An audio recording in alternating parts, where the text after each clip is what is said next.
একজন সুপারস্টারকে কিভাবে মেগাস্টার করা যায় সেই ফর্মুলাতে সম্ভবত রায়হান রাফি হেঁটেছেন। এই টিজার দেখে অন্তত মানুষ তাই বলবে, তাই ভাববে। দেখা হবে তুফান নিয়ে কোরবানি ঈদে।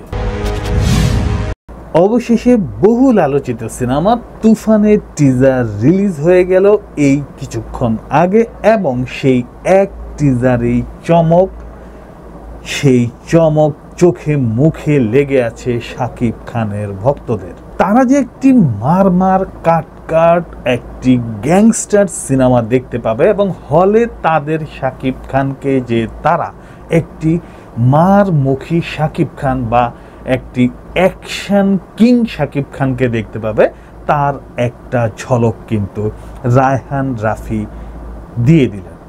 এবং যেটা এত অল্প সময়ে রায়হান রাফি যেটা করে দেখালেন সেটা আসলেই বিস্ময়ের। তবে এখান থেকেও অনেকে শিক্ষা নিতে পারেন, ভুল থেকেই তো মানুষ শিক্ষা নেবে, এবং আমি মনে করি হিমেল আশরাফের এখান থেকেও শিক্ষা নেওয়া উচিত। এবং হিমেল আশরাফ হয়তো নেক্সট যখন আবার ফিরবেন তখন আরও কিছু অভিজ্ঞতা সঞ্চয় করে ফিরবেন। সেই অভিজ্ঞতা সঞ্চয় শাকিব খানের ভক্তদের কিছুটা হয়তো মন ভরবে।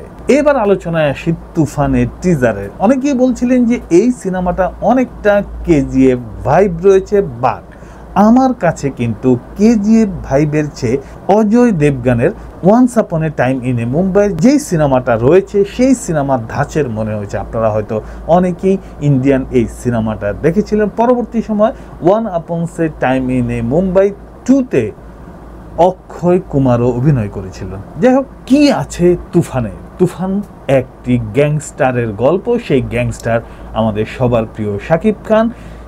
টিজার শেষে একটি ঝলক দেখেছেন, সেই ঝলকে চঞ্চল চৌধুরী ছিলেন, এবং চঞ্চল চৌধুরী সেই ঝলকের যেই ডায়লগ ছিল সেটাও হয়তো এই মুহূর্ত থেকেই ভাইরাল হওয়া শুরু করবে। এই চঞ্চল কি তার রোল এবং কি তার শাকিব খানের রোল, এটা সহজেই অনুমেয় যে শাকিব খানই সেই গ্যাংস্টার যে কিনা 90 দশকের পুরো ঢাকা সহ বাংলাদেশকে তার মুঠোয় আনতে চেয়েছিলেন, এবং সেই মুঠোয় আনার ক্ষেত্রে তিনি যতগুলো অপকর্ম করেছিলেন সম্ভবত চঞ্চল চৌধুরী সেই ডিবি বা পুলিশের সোর্স বা নিজেই হয়তো সেই পুলিশ বা গোয়েন্দা বিভাগের একজন চৌকস পুলিশ অফিসার হিসেবেই সম্ভবত এই ছবিতে আছেন। এই সিনেমার টিজার শুরু হয়েছিল যেখানে শাকিব খান চলিত ভাষায় একটি ডায়লগ দিয়েছেন, যেখানে তিনি বলেছেন পূর্বের কথা মোতাবেক ঢাকা তথা বাংলাদেশ তুফানের নেতৃত্বে যাবে। এই টাইপের সংলাপ সম্ভবত অনেকদিন আমরা শাকিব খানের মুখ থেকে শুনিনি, কারণ লাস্ট কয়েক বছর এই টাইপের গ্যাংস্টার রোলে খুব একটা কাজ করা হয় না, বা আমাদের দেশে গ্যাংস্টার বা গ্যাংস অ্যাকশন ঘরানার ফিল্ম বানানো এই মুহূর্তে সত্যি দুষ্কর। এবং আলটিমেটলি শাকিব খান ছাড়া তো আর তেমন কেউ নেই যাকে নিয়ে বানানো হবে। এবং আমাদের দুর্ভাগ্য এটাই যে আমাদের একটা হিরোকেই কেন্দ্র করে আমাদের সিনেমা বানাতে হয়। আমাদের পরিচালকদের হাতও অনেক সময় বন্ধ থাকে বা বন্দি থাকে। যাই হোক, শাকিব খানকে যেভাবে শাকিব খানকে যেভাবে প্রেজেন্ট করা হয়েছে সেই প্রেজেন্টে আমরা এইটুকু বুঝি যে একটা শহরকে, একটা দেশকে বা একটা দেশের কিছু এলাকাকে সে তার নিজের কন্ট্রোলে আনতে চায়, এবং সেই কন্ট্রোলে আনার জন্য সে গ্যাংস্টার হিসেবেই কাজ করতে চায়। এবং তার এই গ্যাংস্টার সিনেমাতে 2 জন নায়িকা থাকলো, সেই গ্যাংস্টার সিনেমার 2 জন নায়িকাকে কিন্তু এবার দেখানো হয়নি। সম্ভবত পরবর্তীতে যখন পুরো টিজার আসবে সেই টিজারে হয়তো মানুষ দেখবে। শাকিব খানকে কেন্দ্র করে দেখানো হয়েছে, এবং সেখানে এক ঝলকের একটি টুইস্ট রেখেছেন পরিচালক। সেই টুইস্ট হচ্ছে চঞ্চল চৌধুরী। এছাড়াও এইখানে অন্য তেমন কাউকে রিভিল করা হয়নি। সম্ভবত টিজারে এবং ট্রেইলারে সেই চমকগুলি লুকিয়ে রেখেছেন পরিচালক, এবং এই টাইপের সিনেমাই সম্ভবত এই মুহূর্তে আমাদের দর্শকরা দেখতে চায়।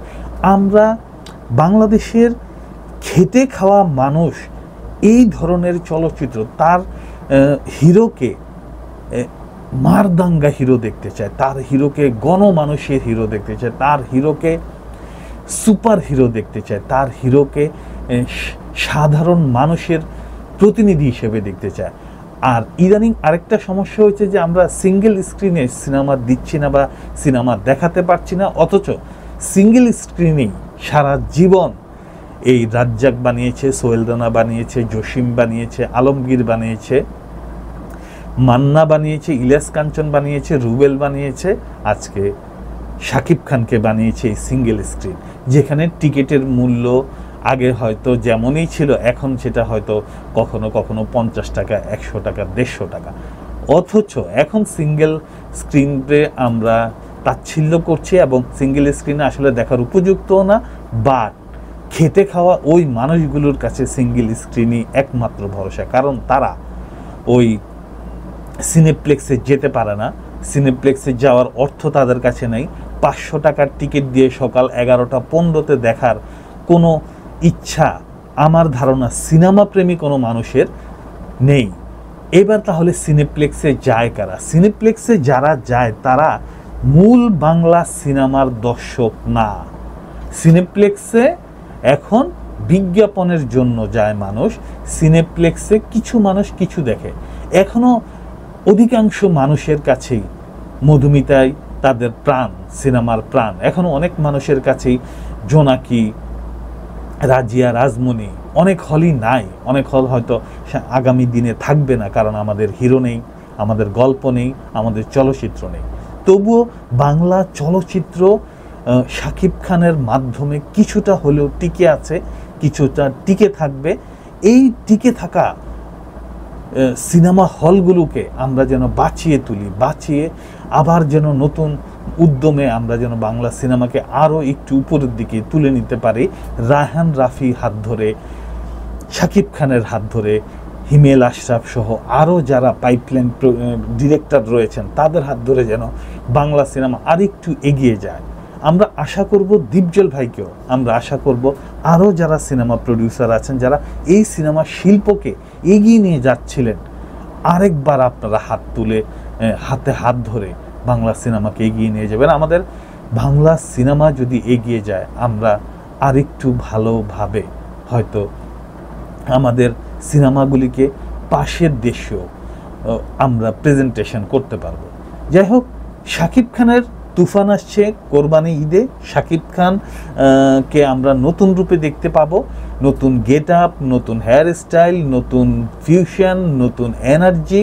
আর রায়হান রাফি হিমেলের মতো ভুল করেনি। রায়হান রাফি অন্তত এইটুকু প্রুভ করে দিয়েছে একজন সুপারস্টারকে কিভাবে মেগাস্টার করা যায়, সেই ফর্মুলাতেই সম্ভবত রায়হান রাফি হেঁটেছেন। এই টিজার দেখে অন্তত মানুষ তাই বলবে, তাই ভাববে। দেখা হবে তুফান নিয়ে কোরবানি ঈদে। সে পর্যন্ত বিদায়, সে পর্যন্ত পাশেই থাকুন।